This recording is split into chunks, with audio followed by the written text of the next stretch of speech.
the whole thing. Okay, No go program. ahead. Monica, drive carefully. Okay, is Monica there? Anyhow, Dorothy Thank you, I will. done some tremendous work for us at the village. The village visitors program got off to a rousing start until a pandemic hampered it. And also, I think many of us have seen the work she's done for Dementia Friendly, which has been a wonderful addition to Hyde Park and a feather in the village's cap.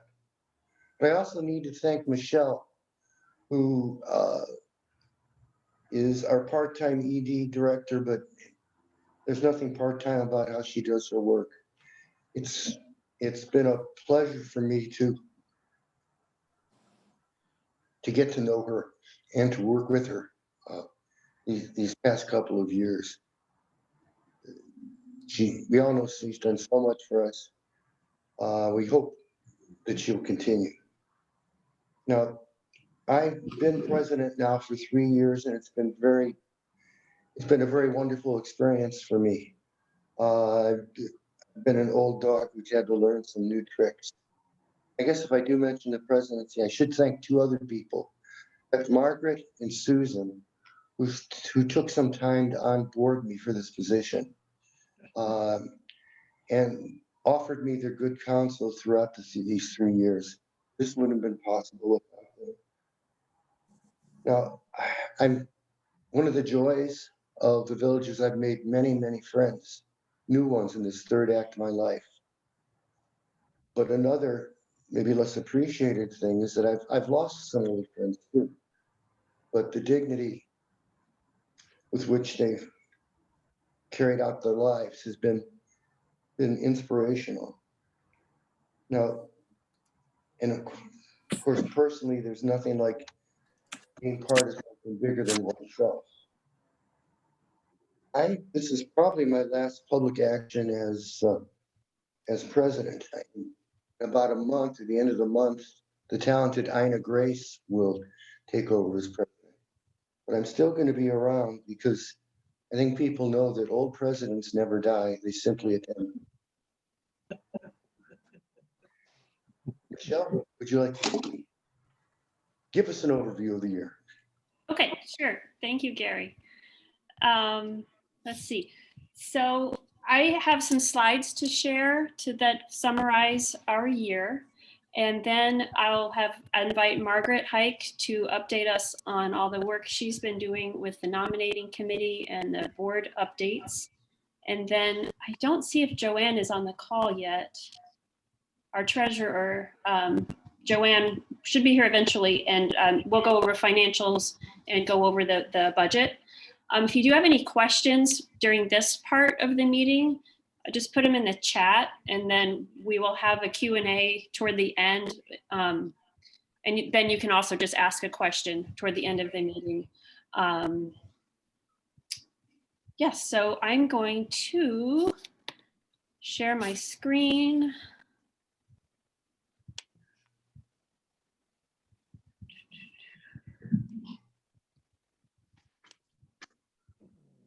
Okay.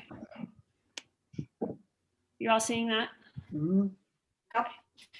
All right, great. So I just put this also on the website.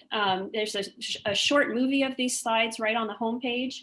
And then under the About tab, you can see there's the annual report, and you can see these slides as a PDF. And on the website version, there are a few extra slides that just didn't really make sense to share in the meeting, like a letter from me and a letter from Gary and a few other things. So let's see. Oops, I skipped the first slide. Okay, so in 2020, we were very busy, as I'm sure you all know, because many of you have participated in the programs, and if you haven't, you've at least seen the emails. We had over 400 programs in the end. I've listed all of our drop-in lunch topics here on the left, and then we also have all of these ongoing programs that still continue today. We we had this pretty well established by early April, I would say. We had consistent attendance in our programs. The average drop-in was about 20 people, but the range for the social programs, I would say, is 10 to, we had 255 people registered for the Sarah Paretsky program in December, which was our largest program.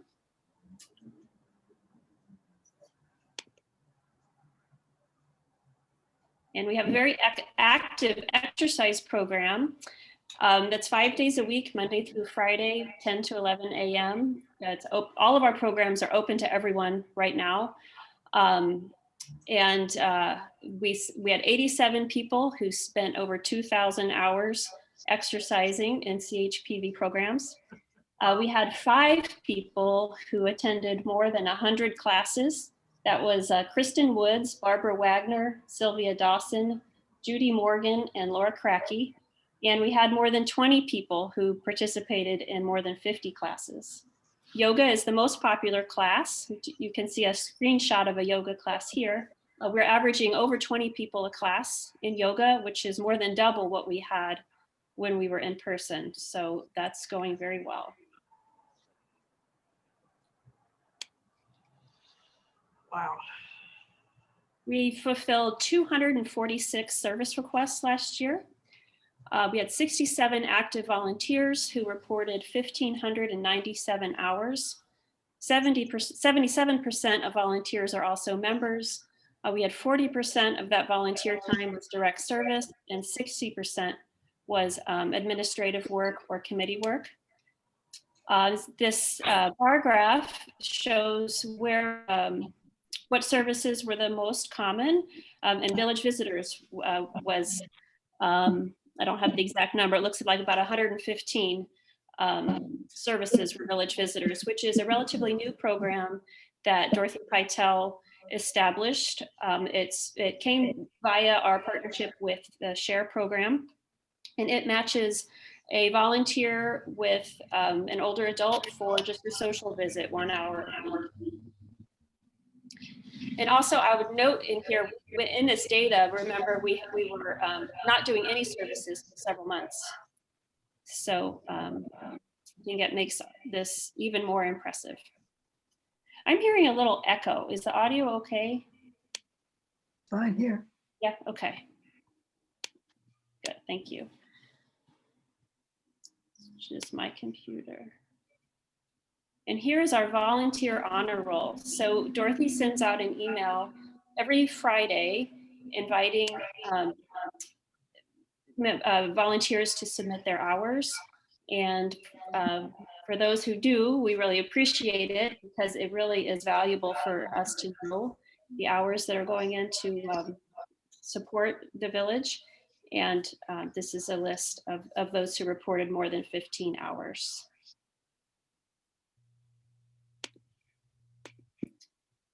Oops, sorry, too fast. So membership, who are village CHPV members? We currently have 174 members in 7 zip codes. 96% of them live in 60615 or 60637. 79% are associate members, and we welcomed 22 new members in 2020. So our membership for last year was consistent. I think we had 177 at the end of 2019. So I think that's also good news, given that how limited we were and what we were able to do last year. We were able to maintain our membership. And we did a survey in September with the help of the Community Programs Accelerator. And I just pulled out a few of the graphs from that to show you which age bracket do you fall into. Most members are between 75 and 84. This up in the upper right is what is your annual income? So we're pretty evenly divided for those who reported that. And most members also live alone at 57%.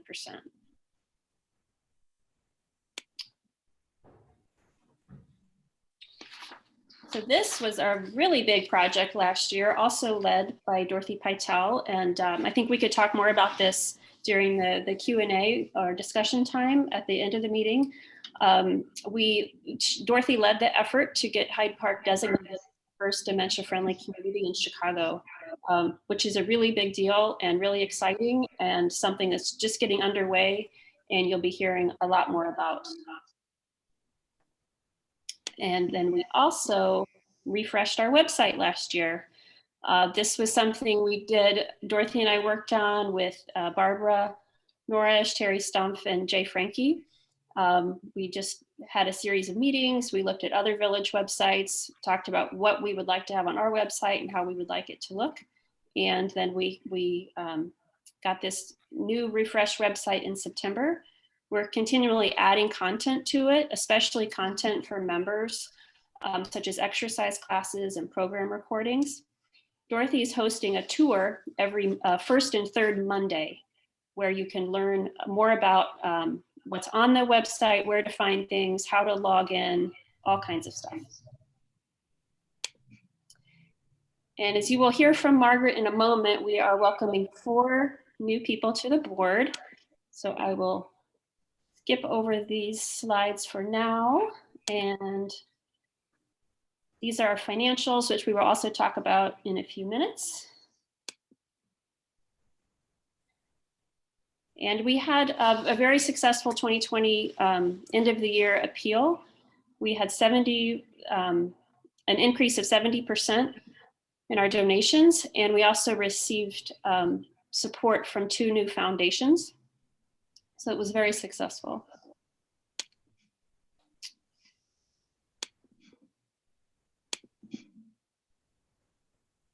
And this I thought would be a fun way to end this little presentation. Also with the member survey, we asked if people would recommend CHPV to others, and if participants had friends in Hyde Park who are not members. And it turns out 89.8% of respondents said that they would recommend the village, and 89.6% said that they have friends who are not members.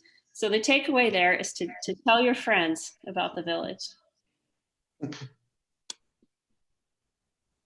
And then finally, on the last slide, we just have the vision and the mission, excuse me, and then a contact info for Dorothy and I. And again, this is on the website, available in several locations for you to refer to.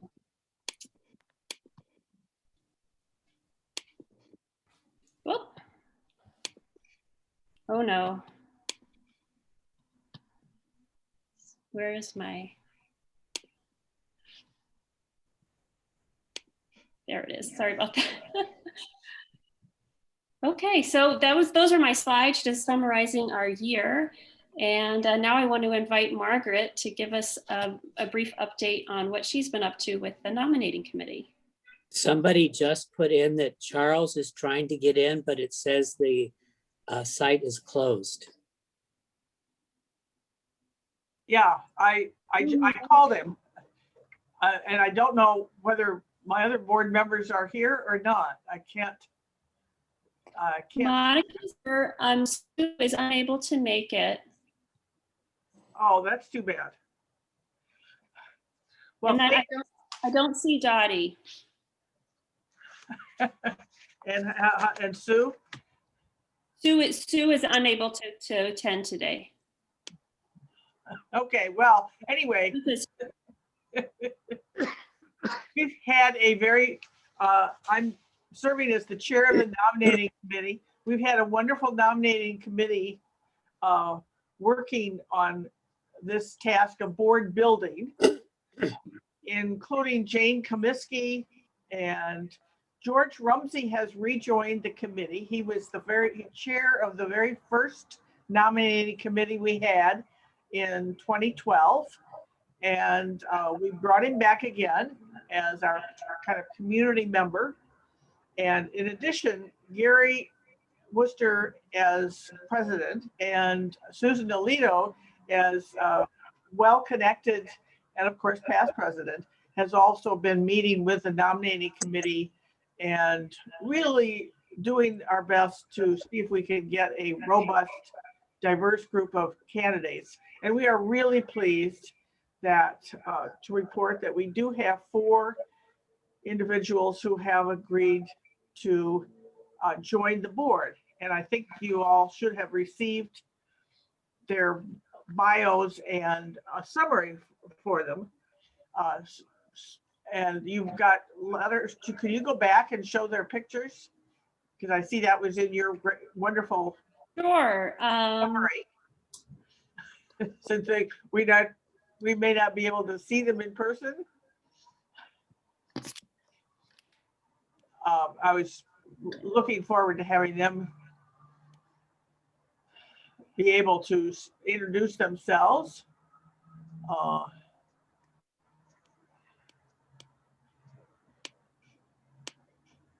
This is a great report. Yes, Sue Helly has lived in Hyde Park for a long time, which is when I met her. And she is right now living in River Forest, but she, of course, is virtually available and brings a lot of strength and experience in working on development issues and organizational development and product development issues, and is very interested in the village because she had her mother living with her for a long time before her mother returned to China. So she is looking forward to finding out about the nonprofit world. Monica Long has been working with a number of village people because she's a clinical nurse educator with the SHARE program. And most of you are familiar with the SHARE program. And she's one of the people who does both the professional geriatric training for workforce professionals, that is nurses and physicians also, but largely the nurses and other kinds of healthcare workers who need to know about aging. And we're really excited that she's going to agree to join the board and work with us on strengthening all our programs. She's going to figure out just where she really fits in. Dottie Jeffries has been working with the village for a number of years. She has her own marketing firm, and so will help us a great deal on that. And she actually developed and ran the Museum of Science and Industry gift shop. So that's among her skills. Charles Newsom, who is trying to get in, trying to get on, is probably familiar to many of us if you're participated in the 4th of July parade. He's a residential and commercial retail developer and is very involved with the Kimbark Plaza. And he's worked on a number of the committees that are doing development in Hyde Park and Kenwood. So he lives in South Shore, and he and his partner are looking forward to working with us. So I'm hoping that he'll get in somehow. So we are very excited about our new board members, and we will have more systematic welcome and training when in April, when our new president takes place. And it's at this point too that ordinarily we would of course be profoundly thanking Gary and presenting him with our bouquet of flowers at least, but you're gonna have to wait for the flowers, Gary, because I can hold up an orchid, but we'll get you our little bouquet of profound appreciation, because we've really done a wonderful job and in leading the organization and for the last several years. And I think it's been fun, definitely fun working with you. And of course, we'll continue to do that. Yes, thank you. Thank you, Gary. We'll have to have a toast to Gary sometime when we are in person again, which will happen. That will happen. will happen. And thank you, Margaret, for all the work you've done with the nominating committee. I don't see Joanne on my screen. Oh, here she is. Okay, so Joanne's here. She's muted. She is our treasurer and will do the financial report and the budget. There you go. Joanne, did you want me to screen share the Oh, budget? yeah, that would be great if you put the screens up. Okay. Well, we can do a quick rundown. and Okay, summarize. just I'll just screen share and just tell me, you know, tell me what to do, what you want us to look Okay, at. if you want to put the balance sheet up, that would be good. Yeah, I'll And start. if you've looked at the balance sheet, you can see that the village is in a very strong financial position. At the end of the year, we had over $181,000 in cash. Now, some of that is reserved. Over $20,000 represents unspent grant monies from the accelerator. And we have over 20,000 that is sort of reserved for our scholarship plan, which we hope to get going in the future. And then of course the 3,900 that we received for our yoga money. So not all of that money is available just to spend, but we have a substantial cushion. We've had 2 years with a profit, mainly because this year, for example, we wanted to add staff and we weren't able to. So that's the main feature in the balance sheet. If you want to show the income statement and the budget, we'll talk about that. I don't have the income statement ready. I have the budget next. Okay. Can we go over the budget? Yeah, the budget and the actual. We had a very, quite a large surplus this year, over $67,000 if you look in the actual column. And the reason for that was that with COVID, we couldn't hire a social worker, and we also couldn't add staff. We also had, as Michelle has mentioned, we had the grant from the Elizabeth Louise Smith Fund. That's $25,000, and we can spend that grant on operations. There are no restrictions. We also show the accelerator grant of $25,000 as revenue, even though we've only been able to spend a few $1,000s of that. So, and then our donations were up significantly from the prior year. So, all in all, our revenues are in really good shape. The share program picked up not the yoga program, but they picked up our online exercise leaders. Normally, we only have exercise leaders twice a month at the drop-ins. But I think Michelle came up with the idea because people were stuck in and we couldn't offer anything in person, we started offering exercise 5 times a week, including 2 of our very popular yoga classes, and then the other 3 leaders were in there. It was great for getting people to feel less isolated. So for the budget next year, we have the same grants as last year, with the exception of the grant to pay Michelle's salary. That was planned to start out at 30,000. Then this year it dropped, in 2020, it dropped to 20,000. And next year it will drop to 10,000. And that will be fine because we've managed to obtain other grants and other funding. It was meant to be sort of a seed grant. And I think with some of these programs that we're putting on in the community, that we're going to see our membership and our donations will probably continue to go up. So if you look down a little bit at our total revenues, they're fairly close. The main drop year to year, the budget to the actual is 10,000, and that's mostly because of the drop in the executive director grant. When I budget, I like to play it safe. So I don't like to show a big increase in membership or a big increase in donations, because we want to keep our spending in line with what we think we're going to take in.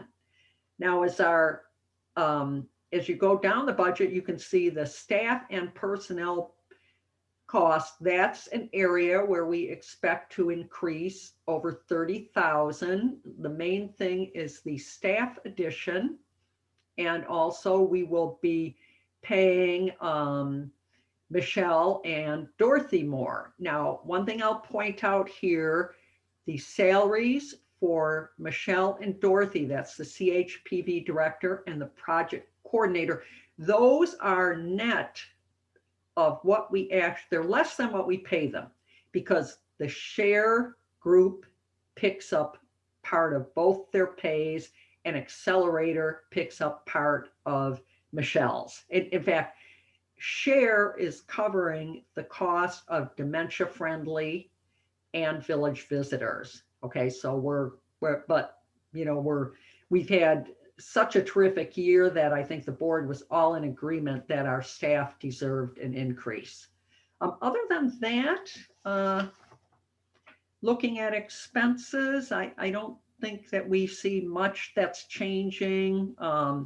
Professional development, I'm showing an increase of almost 2,000, and that's because we're hoping that there'll be an out-of-town village conference that Michelle will attend. And so because there's so much uncertainty out there, a lot of parts of this budget, I knew what rent would be, I knew what payroll would be, but some of these other items are totally dependent on when we could start programs. I did a total guess we'd start in July, and we'll just see what happens. Okay, any questions?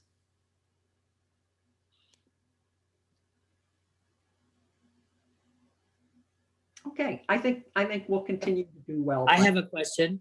Sure. So you said that we have some grant money that we were given in 2020 that we have not spent all of it. Does in the grant funding, did it say unspent has to be returned? No. So it can be carried over. Yes. And actually they have a new executive director at the accelerator, and she is totally new to the whole program, but no, they're not. In fact, the budget says that we'll spend it on the social worker, Michelle, and some membership drive or something like that. But they also sounded, my conversation with their executive directors, they're going to be quite flexible. So we're in good shape. We'll report to them exactly what we've been spending, but they will not be making us pay it back.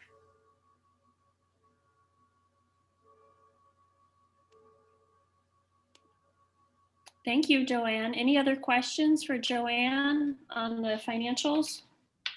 Oh, Rita? Rita, unmute. There you go. So are you saying, Joanne, that we might have more than 25,000 Well, in the budget? yes, But we can't really budget. The accelerator is going to give us $25,000 more, but I prefer at this point to show that we're going to match up the revenue and the expense. And there's also some question, some uncertainty from the accelerator of what exactly if we would have, for 2020, I showed the entire $25,000 of revenue, but there's some question as to whether we really needed to show that much. They're going through some changes over there because Ryan, the executive director, left in February last year, and they didn't have a new director till November. And my understanding is the way they're handling the financial part of their support is completely different now than it was before. So we're figuring it out along with, The grant actually started in July and they paid us, and it goes to the next June 30th. So in a sense, it will extend into some into 2023. Do I have that right? I think I do. 22. No, wait a minute. It'll extend into 2022, I guess. But it will go for 6 this year, and then it'll go to June 30th, 2022. But it's a total of 25,000, not a total of 50,000. Over 2 years, it will be 50. Okay, or 2 years, 50. Nice, okay. Susan had a question. Well, I'd just like to comment that while it looks really, really good, and I think this is thanks to how well Michelle and Dorothy have been managing the office and our expenses and our treasurer, it's still, there are so many unknowns. So I think, we can't sit back. We can't say we're too comfortable. We have to continue to work to fundraise and seek grants and so forth, so that we can continue to grow as we have been. So thank you, Joanne and Michelle and Dorothy and all you're doing, but don't put away your checkbooks, everyone. Thank you, Susan. Other questions, comments? Susan, are you saying you're going to pass the plate today?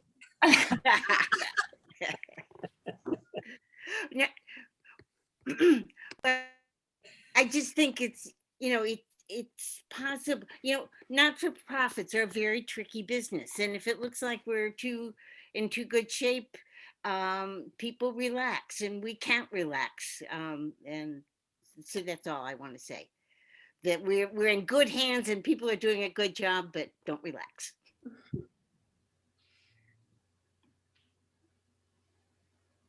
And especially nowadays with, because nobody knows. Yes. We have lots of plans, things we want to do when we can open up, and we have no idea when. One experience I had in previous work life is that a particular grant that we got for every year for 10 years, the organization changed its administrative staff and mission.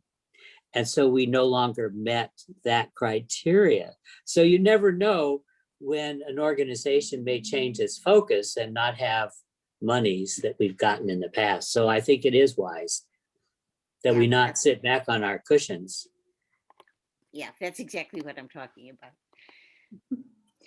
I wonder if Dorothy might like to tell us a little bit about the dementia-friendly Hyde Park initiative that she's been working on.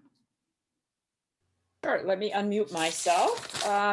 We have really worked hard over the past year. And we started this initiative right before COVID. Oh, you muted yourself again. Okay, sorry about that. So anyway, we started the initiative or the work for it really right before COVID hit, and then we were stymied and we thought we couldn't do anything. And then we really were encouraged by sort of the Illinois leaders to continue on. So we did, and it actually was a wonderful project to work during COVID, because a lot of it really entails reaching out to other community groups, elected officials, to get them on board. So it was a great way for us to pivot and actually still move forward with the mission. And we were super excited. We were the first community in Chicago to do that. So a real milestone for our community and for Chicago as well. Now South Loop has gotten the designation as well, I think just a few weeks ago. So it's exciting. We are a part of a network. We meet once a month to share resources with all of the other groups in Illinois that are working on this dementia-friendly initiative. So it's exciting because we share resources, and so we don't have to reinvent the wheel. We can really work together. And we had our first sort of official event. Many of you were on that Zoom call about a week and a half ago. where we had a panelist or panelists on talking about dementia. We had a social worker. We had Tom Doyle, who's living with Parkinson's, as well as Lewy body dementia. And we had a caregiver as well as a researcher, one of our new volunteers that actually, two of those speakers resulted from an article that one was published in Block Club Chicago, one in the Hyde Park Herald.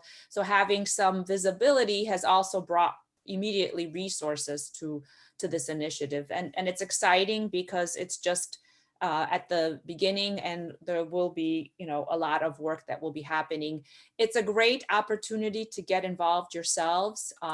If you have expertise in an area, we've sort of identified a number of, through the initiative, there's been sort of already areas or sectors, as they call, that have been identified. So we'll be working in those, and we really need people to step up and lead those initiatives. It doesn't mean you'll do all the work. We have a lot of volunteers as well that we are beginning to mobilize. Just organizing the event, we got a list of 40 people that are interested in volunteering just from that one event that we hosted about a week and a half ago. So, how many of those will really actually pan out to volunteers? Even if it was 3 or 4, it would already be a super successful event. And we've gotten great feedback about the speakers. And one huge goal of that initiative is to reduce the stigma around dementia. And I feel like I've already witnessed it happening, and people really talking differently about that. So there's much to come. There's opportunities to get involved and to sort of lead that effort. So stay tuned. And I'm happy to answer any questions if anyone has any.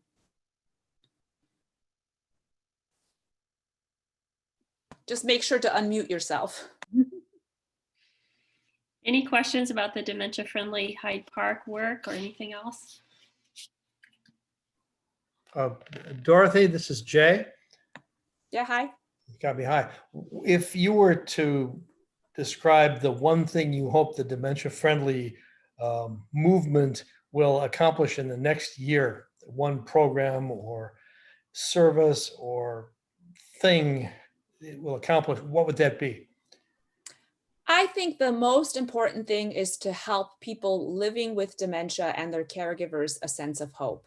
I think oftentimes caregivers are in the midst and burdened extremely, and by the work that we're doing, it's really giving concrete resources. I just had a meeting actually on Saturday with a woman who is in the midst of caregiving with her mom, and we were about to make a village visitor connection.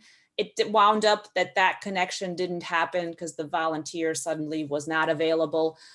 So we turned it into an opportunity. She became, the woman became a dementia friend instead that morning. She said, I still want to meet, let's talk. And it's just exciting how sometimes even just being there as a sounding board for the caregivers, she really enjoyed that opportunity to hear about the Dementia Friendly Hyde Park initiative. And the Dementia Friend is just sort of one sort of resource that we have. It's an hour-long training that we'll actually be doing on a monthly basis. Kelly, who was one of the speakers and a caregiver herself at our event on the 25th of February, she's going to be doing it. That's on our website, the dates. It's going to be alternating between an evening during the week and a Saturday morning. So again, the more people in our community that really are aware of this, and I actually have a personal example. My children and I were going on an errand on Saturday, and a gentleman in front of my house, like this is like amazing, said, I've lost my friend. She's 87 and she has dementia. And so my kids, and he said she was wearing a red hat. So a block down, I saw somebody with a red hat. I mobilized my children. They ran after her. I called the U of C police. And about 5 minutes later, my kids had retrieved the woman. They had asked what her name was. So when my daughter approached her, she said, hi. your friend, and we'd found out what his name was. And so we brought all those things together. But I am truly confident that the work that I've been doing with this dementia-friendly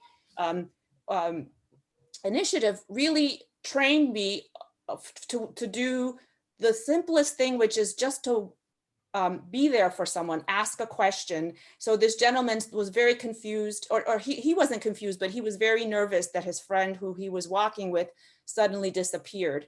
And so it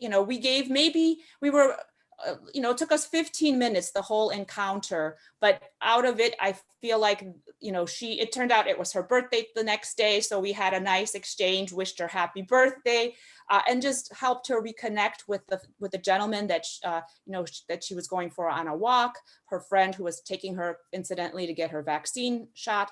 So, and also out of that interaction, I had a nice conversation with the police. The folks from the police, they gave me a contact at the U of C police so we can follow up, because one of the things on our agenda as the next project is to do first responder training. So, out of that 15-minute interaction, those folks walked away feeling supported by their community. And then we also got some resources, and my kids, I think, were just great. Like I want all of our children to be trained to sort of, do something as simple as just run down the street and retrieve someone and solve a situation like that. Hi, Kathy. Yeah. Hi. I wanted to also thank Michelle, who's been so helpful to me with this dementia business. I have a neighbor who is experiencing advancing dementia, and very often these people become more inward. She's always declined to come to the village. She isn't really comfortable with me addressing her dementia. She talks to another younger neighbor, but then that neighbor talks to me about the problem she's trying to deal with.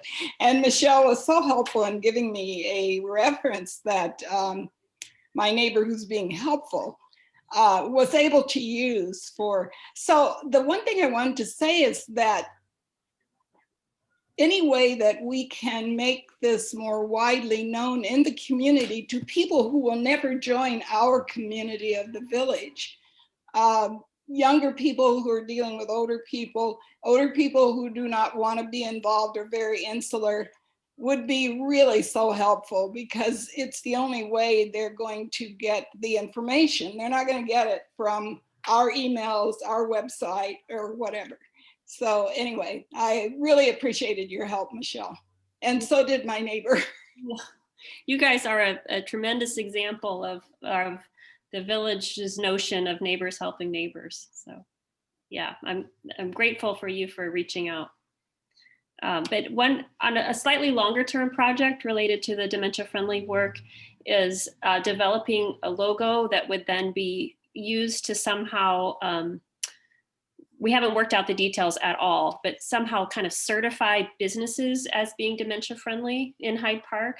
So the idea is you would have some kind of a sticker on your door, the business door, that would say that you have done some kind of training or you have some familiarity with dementia and interacting with people with dementia. So I don't have a good timeline to share with you on that, but that's another project that Dorothy and I are working on developing, which might address your concern, Kathy, of young people who wouldn't hear about the village, or just anyone who just wouldn't join the village for any reason.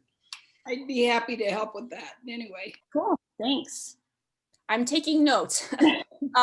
The other thing that really is a possibility, this dementia friend curriculum is something we could really approach schools about in the community. It's a 1-hour training, and in a time when it's very difficult in the next 6 months probably to do much, schools could, if they were interested, really provide these trainings for their students. So that's a possibility. We wouldn't, need a little bit more capacity on volunteers to work with the teachers, but that's another possibility. I'd be interested in helping with that, as well as the initiative to get dementia-friendly businesses. I think they both are opportunities for growth. in the Hyde Park area and further beyond. Great, thank you so much. Monica. Ellie Hall has a question. Okay. Hi, Ellie. Just unmute yourself. If we want to get information on this dementia-friendly group to someone, how do we do it? Does it have a website, or who should the person contact? We have the link. It's actually, we have a whole page on our website dedicated. I'm going to put it in the chat room, but it's easy to remember. It's just our website, which is chpv.org. And then you do / and the letters, Dementia Friendly Hyde Park. So it's just DFHP. There's also a link in the annual report, the page, Michelle put that link in there. Also on the bottom of our homepage, there's an award that says Dementia Friendly. And if you click on that, it also gets you. And then if you just put in Dementia Friendly Hyde Park into Google, I think you should also, I've done that a couple of times successfully. So I think you can just find it that way as well. Also, if you pull down news and events, there's the last tab is Dementia Friendly Hyde Park on the website. Yeah, that'll take you to that page that Dorothy referred to. It's another way to get there. And that's a page where we're just putting all of information on programs that have happened, partners that are working on this with us. It's just the primary resource for the work we're doing. Thank you. Mm-hmm. Other questions about anything? Programs, services, budget? No. Well, one thing I want to be sure and say is I want to acknowledge Terry for all of his amazing emails he's put together. We have all benefited from the lack of I shouldn't say lack of activities, but the limitations of the pandemic because Terry has had lots of time to put together amazing emails for us. Don't encourage him, please.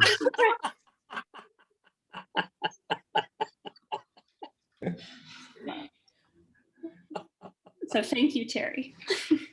Well, the only thing I would say is I've added a little quip in there, look at stuff that you want to be and you're interested in.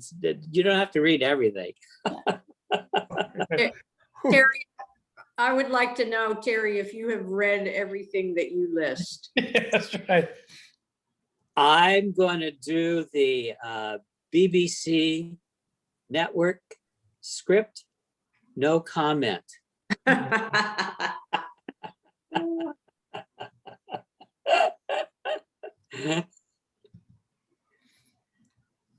Well, I think we can wrap up.